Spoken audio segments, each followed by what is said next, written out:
Board university మంచి భవిష్యత్తు కోసం తెలుగు విద్యార్థులు ఇష్టపడే యూనివర్సిటీ. ఆ show no filter, no filter with Shiva. అంటే నేను ఫిల్టర్ లేకుండా క్వశ్చన్స్ అడుగుతా, నువ్వు ఫిల్టర్ లేకుండా సమాధానం చెప్పాలి. చెప్తాను. స్టార్టింగ్ ఏది దీనికి ఆ ఫిల్టర్ అని అనొద్దు. స్టార్టింగ్ నార్మల్ గా ఉంటది, తర్వాత కూడా నార్మల్ గా తెలుసు, ఉంటది. మీ ఇంటర్వ్యూ చూస్తూ ఉంటాను కదా, తెలుసు మీరంతా. డాన్సర్ టోనీ ఎలా పరిచయం మీ ఇద్దరికి? అంటే నార్మల్ గా మాది గోదావరికని కదా కాలనీ, అవును. పాలేది కూడా గోదావరికని. నార్మల్ తను డాన్సర్, నేను డాన్సర్. అక్కడ ఉండేవాళ్ళు రవి అన్నయ్య అని చెప్పేసి వీళ్ళందరూ ఏం చేసేవాళ్ళు అంటే, ఒరే నీ కరెక్ట్ పర్సన్ అంటే టోనీరా, ఇలా బాగుండేది మీ ఇద్దరు పేరు చాలా బాగుంటది, చాలా బాగుంటది అని చెప్పేసి చెప్పేవాళ్ళు. ఎవరు ఈ టోనీ ఇలా బాగుంటది అని తర్వాత పరిచయం అయింది. పరిచయంలో కలవక ముందే మీకు అందరు అనేవాళ్ళ? అందరూ అనేవాళ్ళు అక్కడ ఉండేవాళ్ళు. అంటే నేను చాలా అప్పుడు ఇంకా స్పీడ్ చేసేదాన్ని అనమాట డాన్స్. సో తన స్పీడ్ కి నీ స్పీడ్ కి చాలా బాగుంటదిరా అని చెప్పేవాళ్ళు. మా ఫ్రెండ్ రా డాన్స్ పేరుగా బాగుంటది అంటే నువ్వేమో నిజం పేరు అనేసుకున్నావా? అలా ఏం కాదు కానీ ఎవరైనా అనుక అప్పుడు పరిచయం అయిన తర్వాత అలా పరిచయాలు అయ్యి అలా అలా పోయి పెళ్లి జరిగింది. ఎన్ని ఇయర్స్ లవ్ చేసుకున్నారు నార్మల్ గా? నా 8th క్లాస్ లో అనుకుంటా. 2 years అయిందా మొత్తం? 2 years 2 years love, 3rd year లో పెళ్లి అయిపోయింది. మరి ఇంత లవ్ చేసుకున్నారు కదా, బ్రేకప్ అవ్వడానికి ఎందుకు రీజన్? అంటే 3 years లవ్, సడన్ గా ఒక రోజులో బ్రేకప్ ఎందుకు? అలా ఒక రోజులో కాలేదు, అది కొన్ని సిచ్యువేషన్ ఇంకా అలా జరిగిపోయింది. ఫీల్ అయ్యావా అనవసరంగా వదిలేసాను అని? అనవసరంగా వదిలేసానని కాదు కానీ బాధపడ్డాను. చాలా రోజులు బాధపడ్డాను. అరే ఇలా కాకుంటే బాగుండేది, ఇద్దరం బాగుండే వాళ్ళం కదా, అలా బాధపడ్డాను. అంటే మీ మాటలు వింటుంటే ఎవరి తప్పు లేదు. దిష్టి కొట్టింది మాకు బాగా. అదే అంటే దిష్టి తగులుతూ విడిపోతారా? నిజంగా విడిపోతారు. ఫ్రెండ్షిప్ అయినా ఏదైనా సరే మన మీద కళ్ళు పడ్డాయి అనుకో విడిపోతాను. నమ్ముతారా ఇది? నమ్ముతాను, నేను చాలా నమ్ముతాను. ఇంకా నాకు జరిగింది కాబట్టి నేను నమ్ముతాను. దిష్టి వల్లే విడిపోయింది.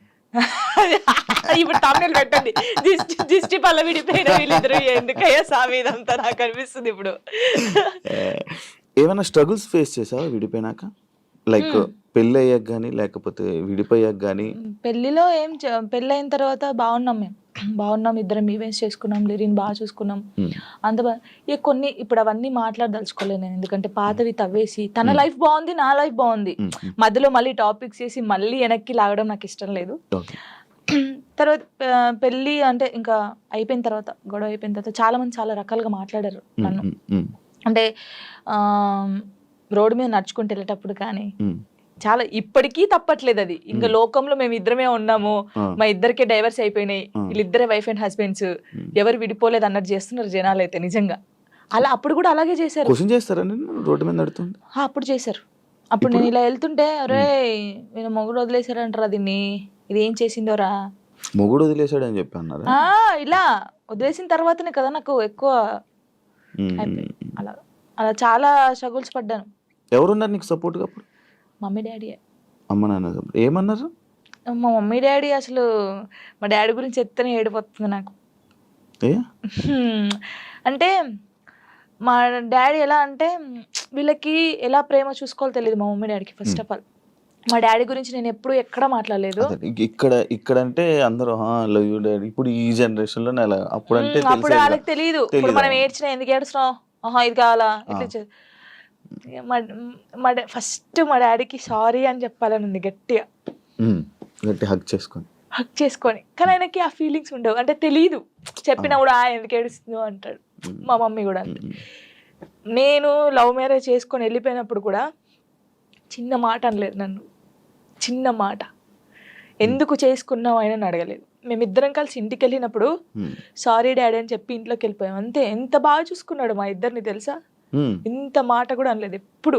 నాకు ఆయన వద్దు డాడీ అన్నప్పుడు ఏమనలేదు, మళ్ళీ కావాలి డాడీ అన్నప్పుడు ఏమనలేదు. నిజంగా మా డాడీ దొరకడం నాకు చాలా అదృష్టం. ఆయన గురించి ఎప్పుడు అసలు ఎక్కడ మాట్లాడలేదు నేను, ఫస్ట్ టైం మాట్లాడుతున్నాను. ఐ లవ్ యూ డాడీ అంతే. అంటే ఒక అమ్మాయికి ఒక డాడీ సపోర్ట్ ఎంత ఉండాలో కానీ నాకు మా డాడీ ఫ్రెండే. ఇద్దరం కూర్చుంటాం, మాట్లాడుకుంటా ఉంటాం బాగా. రాత్రి కూర్చుంటారు సిట్టింగ్ డాడీ తాగుతా ఉంటాడు, నేను పోస్తా అదే ఉంటాను. అదే సిట్టింగ్ చేసుకొని కూర్చొని ఆ, మంచిగా మాట్లాడుతుంటారు. మాట్లాడుతా ఉంటాను. మా డాడీ నాకు ఎప్పుడు ఫోన్ చేయడు, మా మమ్మీ డాడీ అసలు నాకు ఫోనే చేయరు.